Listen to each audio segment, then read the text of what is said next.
다른 나라에 산다는 건 참 힘들죠. 특히나 부유한 집안이 아니라면 경제적인 부분을 포함해 여러모로 고된 부분이 참 많은데요.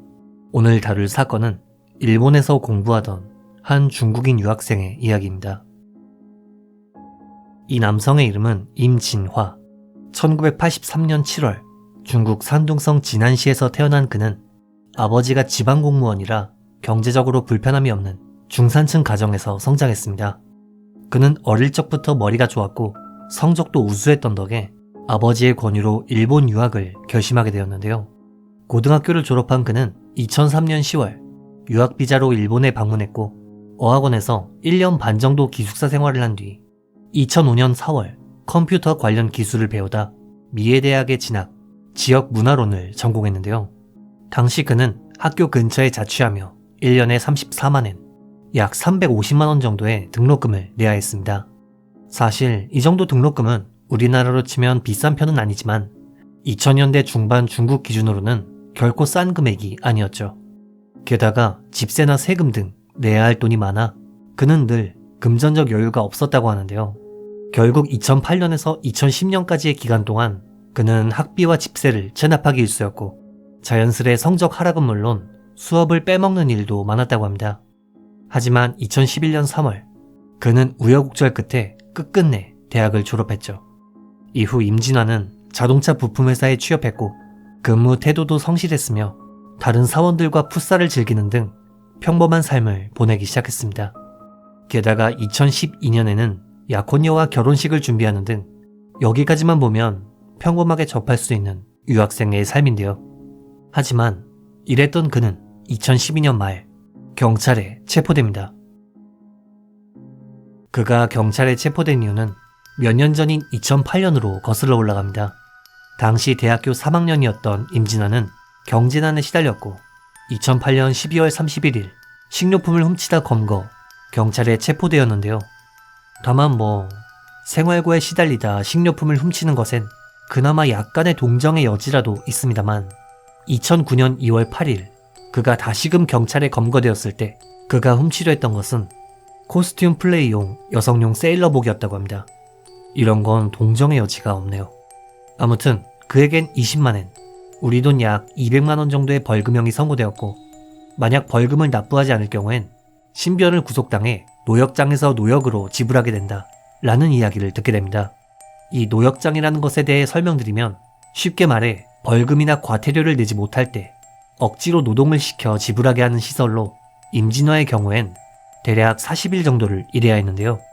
문제는 노역장이 유치되면 휴대전화 압수는 물론 외출 금지에 더불어 정해진 규칙에 따라 생활해야 했고 대학생 신분이었던 그는 벌금을 못 내면 노역장에 끌려간다. 대학에서도 퇴학 처분을 받게 되겠지. 유학 때문에 부모님이 그렇게 도와줬는데 라는 절망감에 사로잡혔고 그는 결국 이런 결론을 내리게 됩니다. 사람을 위협해서라도 돈을 빼앗고 일단 벌금을 내야겠다. 당초 임진화의 계획은 인적이 드문 곳에서 지나가는 사람을 흉기로 협박, 돈을 갈취하는 것이었습니다. 2009년 5월 1일 25세였던 임진화는 몽키 스패너와 나이프를 가방에 챙겨넣고 마스크로 얼굴을 가린 뒤 나고야시를 배회하며 타겟을 물색했는데요. 하지만 이렇다 할 범죄 대상을 찾지 못한 그는 결국 범행을 포기하고 미에현으로 돌아가던 와중 한 여성에게 눈독을 들이게 되었습니다. 당시 임진화는 그녀를 따라 기인테츠 카니에역에서 내려 뒤를 밟았지만 여성이 자동차에 타는 바람에 범행에 실패했고 임진화는 기왕 여기까지 온 거 빈집이라도 털어야겠다 라고 생각, 역 주변을 돌아다니며 털만한 집을 찾기 시작했습니다. 그러던 밤 9시 30분 무렵 그는 카니에초의 한 주택가에서 우연히 고양이 한 마리가 살짝 열린 현관문으로 들어가는 모습을 목격했고 문틈으로 집안을 몰래 살펴본 결과 TV와 조명이 켜져 있었지만 인기척은 없다고 생각, 흉기를 꺼내들고 집 안에 들어섰습니다. 그리고 돈이 될 만한 물건을 뒤지던 와중 문득 뒤에서 이런 목소리가 들려옵니다. 누구냐 너? 당시 말을 건 것은 집주인이었던 57세 여성 야마다 키오코 씨로 임진화는 깜짝 놀라 현장에서 도주하려 했지만 키오코 씨는 정말 대담하게도 도둑의 멱살을 잡아 올렸는데요. 그러자 임진화는 잡히면 모든 게 끝이라는 생각에 들고 있던 몽키 스패너로 키요코 씨의 머리를 강타했고, 이로 인해 그녀는 의식을 잃게 됩니다. 한편 당시 다른 방에 있던 와중 몸싸움 소리를 들은 26세의 차남 야마다 마사키 씨가 무슨 일인가 싶어 거실에 나왔다가 구타당하는 어머니를 발견, 그녀를 구하기 위해 달려들었고, 이들은 약 1시간에 걸쳐 몸싸움을 벌였습니다만 마사키 씨는 끝내 임진화에게 제압당하게 됩니다. 당시 격렬한 몸싸움 탓에 임진화의 마스크는 벗겨진 상태였고, 그는 이놈이 내 얼굴을 봤다, 죽일 수밖에 없다 라고 생각, 부엌에서 식칼을 가져와 마사키 씨의 목숨을 빼앗았습니다. 그리고 의식을 잃은 키요코 씨는 몽키 스패너로 두개골을 강타당해 진작에 사망한 상태였죠. 이후 임진화는 바닥에 혈흔과 발자국을 닦아내는 한편 혈흔이 묻은 옷을 세탁하는 등 증거인멸을 노렸습니다만 새벽 2시 25분 무렵 이번엔 키요코 씨의 셋째 아들이 일을 마치고 귀가했습니다. 당시 예상치 못한 일에 임진화는 무척 놀랐지만 그는 현관에 앉아 신발을 벗던 셋째 아들을 등 뒤에서 급습해 목 주변을 수차례 공격했고, 그러자 흉기에 찔린 삼남은 고개를 숙이며 제발 자기를 죽이지 말아달라고 빌었다고 합니다. 그리고 임진화가 잠시 주춤하자 삼남은 기습적으로 그를 덮쳤고, 이내 빼앗은 흉기로 임진화의 다리를 찌르는 등 격렬하게 몸싸움을 벌였는데요. 하지만 삼남은 이미 부상이 심각했던 터라 결국 임진화는 그를 제압해 손을 전기코드로 묶었고 집에서 현금 20만 엔과 손목 시계를 훔친 뒤 범행 현장에 머무르며 증거를 인멸하기 시작했습니다. 참고로 이때 삼남을 살해하지 않은 이유는 그가 자신의 얼굴을 목격하지 못했기 때문입니다. 한편 범행 다음 날인 2009년 5월 2일 오후, 특이하게도 임진화는 이때도 현장을 떠나지 않은 채 시신을 담요에 쌓아 벽장에 숨기거나 혈흔을 닦는 등 증거인멸에 열을 올렸습니다. 그런데 이때 누군가가 초인종을 누릅니다. 당시 현장에 방문한 것은 차남인 마사키 씨의 직장 상사로 무단 결근을 할 만한 인물이 아닌데, 마사키 씨가 출근하지 않은 것을 이상하게 생각, 경찰을 대동해 집에 방문했던 것인데요. 그런데 여기서 한 가지 문제가 발생합니다. 경찰 방문 당시 범인 임진화는 현관에 웅크려 있었습니다만 어처구니없게도 경찰은 임진화가 피해자라고 생각해 그대로 지나쳐 집 안으로 들어간 것이었죠. 당시 경찰은 집 안쪽에서 2분 정도 무전기로 연락을 취했고 임진화는 이 틈을 타 현장에서 도주했습니다.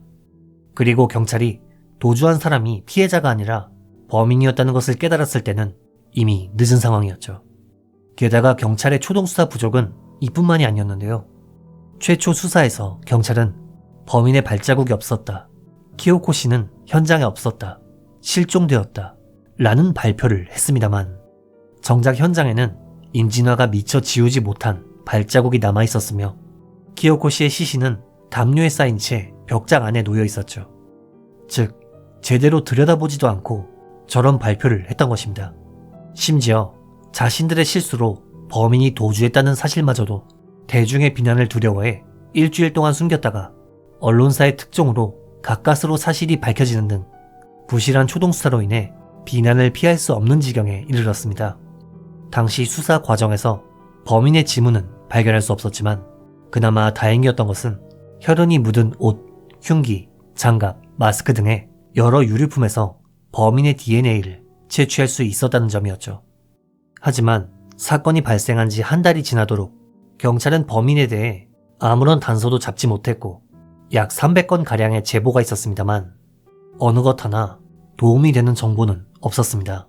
그리고 결국 이 사건은 300만 엔의 현상금이 걸린 채 미제 사건으로 남게 되었죠.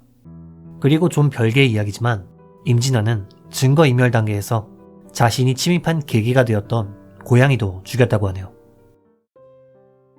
이렇게 2명을 살해하고 경찰을 따돌린 임진화는 아무 일도 없었다는 듯 훔친 돈으로 벌금을 냈고 이후에는 성공적으로 대학을 졸업해 취업에 성공하는 등 평범한 삶을 보냈습니다만 3년이 지난 2012년 봄 무렵 그는 당시 결혼을 준비하며 무계획으로 회사를 퇴직했고 이후 8월에는 자전거를 훔쳐 타고 다니다가 경찰의 검문에 걸렸지만 경범죄 수준이었다 보니 DNA 채취는 하지 않았다고 합니다. 그리고 2012년 10월 18일 드디어 그가 경찰의 꼬리를 잡히게 됩니다. 당시 그는 자신이 졸업한 미에대학의 체육관 남자 탈의실에서 휴대전화를 훔치는 것은 물론 다음날에는 대담하게도 남의 차를 훔쳐 운전하다 적발되어 경찰에 체포되었는데요. 참고로 좀 소름 돋는 것이 체포 당시 임진환은 몸에 6자루의 나이프를 지니고 있었다고 합니다.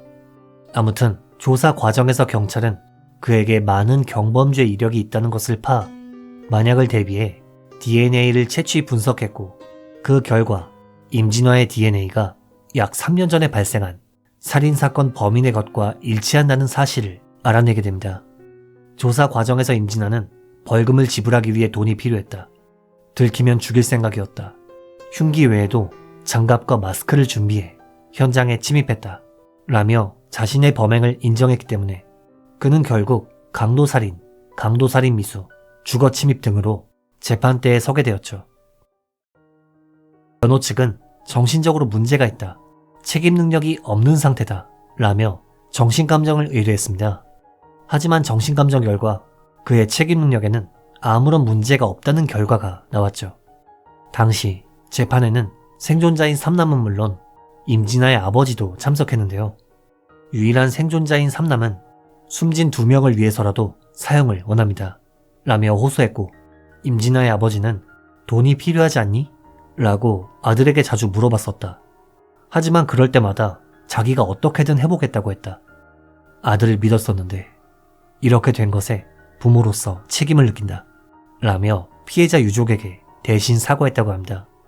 당시 재판에서 변호 측은 경찰에 신고할 거라고 생각해 패닉에 빠져 2명을 살해했다. 삼남에 대한 공격은 강도살인 미수가 아니라 상해죄다. 살인을 염두에 두지 않은 강도 목적의 범행이었다. 라는 주장을 펼쳤지만 검찰 측은 이에 대해 애초에 주택에 흉기를 가지고 침입한 것은 공격을 염두에 두었기 때문이다. 전형적이고 악질적인 강도살인이다. 유족도 극형을 원하고 있다. 라며 사형을 구형했습니다. 그리고 2015년 2월 20일 재판장은 판결문을 통해 첫 발견 당시 마스크를 쓰고 있어 입막음을 할 필요가 없었지만 그럼에도 살인을 선택했다. 이는 즉 조후 시점에 강도살인을 마음먹었다고 판단할 수 있다. 패닉 상태가 되어 살해했다고 주장하지만 굳이 부엌까지 가서 시칼을 들고 나온 점으로 볼 때 패닉에 빠졌다고는 할 수 없다. 라는 말로 검찰의 구형대로 사형을 선고했습니다. 그리고 임진환은 5일 후 곧장 항소했는데요. 항소심에서 변호 측은 피해자를 공격한 것은 키요코 씨가 갑자기 크게 비명을 질렀기 때문이다. 이로 인해 깜짝 놀라 반사적으로 공격한 것이다. 라며 사리가 없었다고 사형 판결 파기를 호소했습니다만 근데 개인적으로 진짜 이해가 안 가는 게 아니 그러면 뭐 흉기든 강도랑 마주쳤다. 그러면 입 다물고 있으면 공격 안 당하나요? 얼마나 변호할 거리가 없으면 저럴까 싶기도 합니다만 아무튼 항소심에서 재판장은 조우했을 때 소란을 피울 것을 예상했다. 피해자가 의식을 잃은 이후에도 공격을 가했다. 라며 항소를 기각했고 변호 측은 다시금 상고 절차를 밟았습니다. 하지만 2018년 9월 6일 상고는 기각되었고 최종적으로 임진화의 사형 판결이 확정되어 현재 그는 나고야 구치소에서 수감 중입니다. 부모님의 지원을 받을 수 있었음에도 타국에서 살인이라는 선택을 했던 한 유학생의 이야기. 이번 영상 어떻게 보셨는지요? 피해자분들의 명복을 빌며 영상을 마칩니다. 규미사였습니다.